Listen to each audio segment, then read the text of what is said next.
Hello and welcome to another episode of the Cricket Company podcast. It's been quite a while, Tanveer, since the two of us have shot. We've been bringing on guests in the last, I think, 5 to 6 months, but finally just the two of us. I think the last time we properly shot was while the IPL 2020. So now I guess after a while we're back. Right, I think it's been quite some time, and I think befitting for the occasion, right? It's all leading up to the one big final, the World Test Championship final, right? What do you think? How do you think the teams have shaped up in the last 6 months recently as well? So I think talking about the Indian team first, because I think they are the team which deserve to be there for sure. We have had like not even the last 6 months, the last 2 years probably have been terrific Test cricket for the Indian team. More recently, the Australia series has to be one of the best series in Test cricket I've ever seen. Winning that series 2-1 was definitely one of the biggest achievements for the Indian Test team, and especially winning that series without having some of our key players. You had so many new finds. Washington Sundar came up and did well. Shardul Thakur did well. Mohammad Siraj did well. Shubman Gill came in. Rohit Sharma, the test batsman, showed that he's a good player. So that series, I think, has definitely prepared us that now, yes, we can win the World Test Championship in England versus a strong New Zealand team. So I think India are definitely prepared to win this one. Did a Rohit Sharma fan just sneak in Rohit Sharma there? Comparing his, but I think he did. He didn't score the big runs, but he showed that he can be solid at the top. Yeah, Just kidding definitely. there. Right. So talking about New Zealand, I think they've not been as dominant as India. I think they've played well at home, but like India dominated Australia overseas.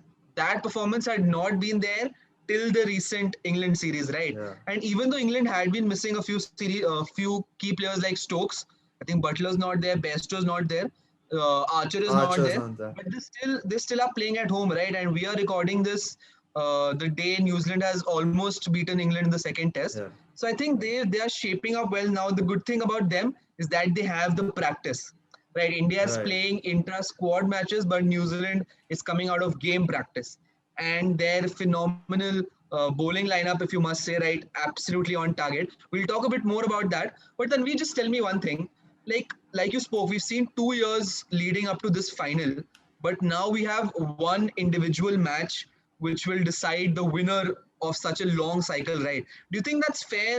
Do you think something could have been changed around? What are your views around that? So I definitely think this is very unfair. Like as you spoke about right now, New Zealand have just beaten England in England. They've had the two-match practice, and therefore, even though India has been playing well since 2 years, now probably New Zealand is the team which has a higher chance of winning because they even have the match practice. Now, if this was say a three-match series, even if India lost the first match, they had a chance to win the next two and get the championship. But now it's boils down to that one match, and New Zealand seems the more prepared team. So I think this should have ideally been a three-match test series because you're determining a result of 2 years. It's not like it's not even a World Cup which takes place over 2 months. It's been a whole series of 2 years, and one match for that definitely doesn't seem enough for me. What do you think? Right, I think I absolutely agree with you, and I think in the future World Test Championship cycles they can change that around. Maybe just award the winner who like tops the league, he becomes the champion. Yeah, Right, it happens in Premier League where you play 38 games and then the one who finishes at the top is the champion because you are already playing 15 Test matches right. and you are weighing that against just one match. So I think I agree with you, but again, it is what it is now, right? Yeah, Let's we let's can't do talk about much. the we can't do much. I think both the teams also know that at the back of their mind. Let's talk about the interesting combinations and the kind of players here. Who do you think are going to be the key players in this test match? For India, everyone knows, everyone has their hopes with Virat Kohli, but somewhere I think Rishabh Pant is going to be that X factor player here. Especially playing in overseas, I always back Rishabh Pant, and I think he can be the counter-attacking person who can actually swing the match back in our favor, even if it isn't in our favor. Another very interesting player from the Indian team, being a Rohit Sharma fan, of course, I would say Rohit Sharma doesn't have the best technique, has often been criticized in places like England, but I just feel if he somehow settles in, that can be a very big thing for us in the World Test Championship. So for India, I'm definitely backing these two. Who do you think from New Zealand? From New Zealand, I think it has to be the usual bowlers. I think Saudi and Bolt. I think they pose a massive challenge to an Indian team which doesn't typically play swing well.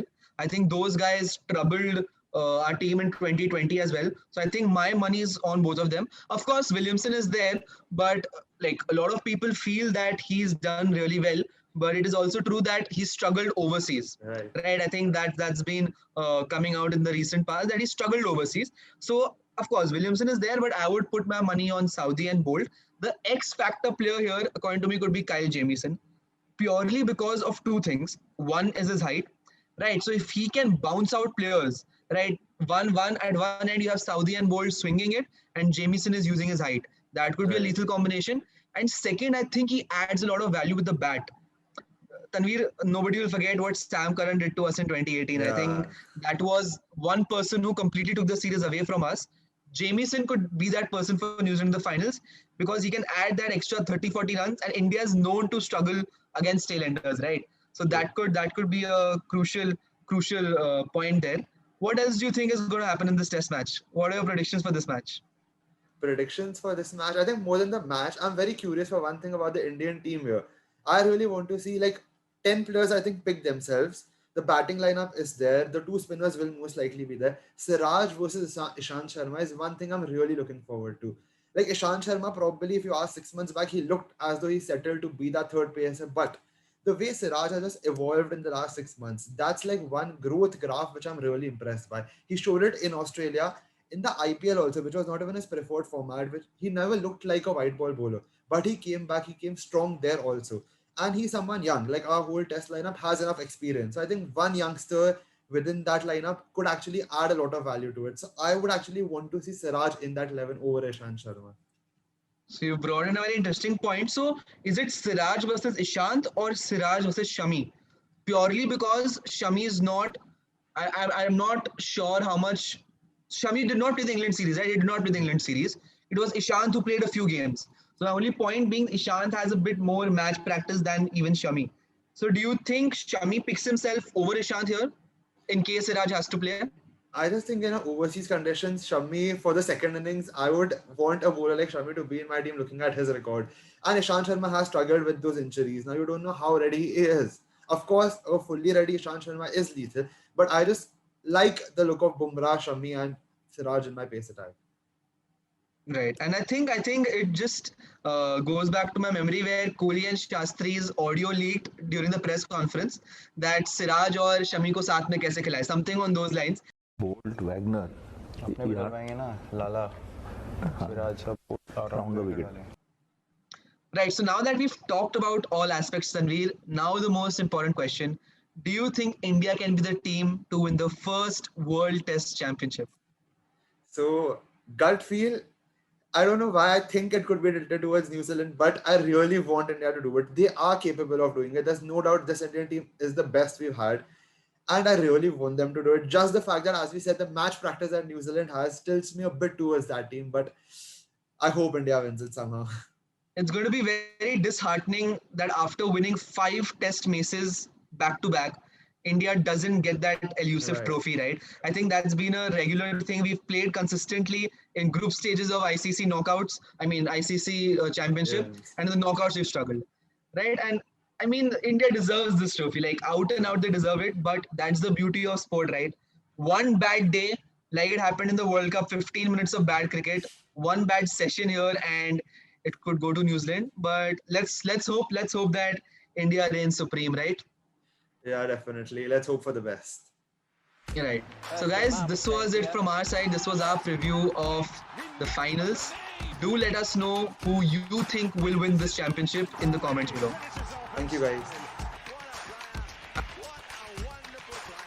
The Cricket Company Podcast.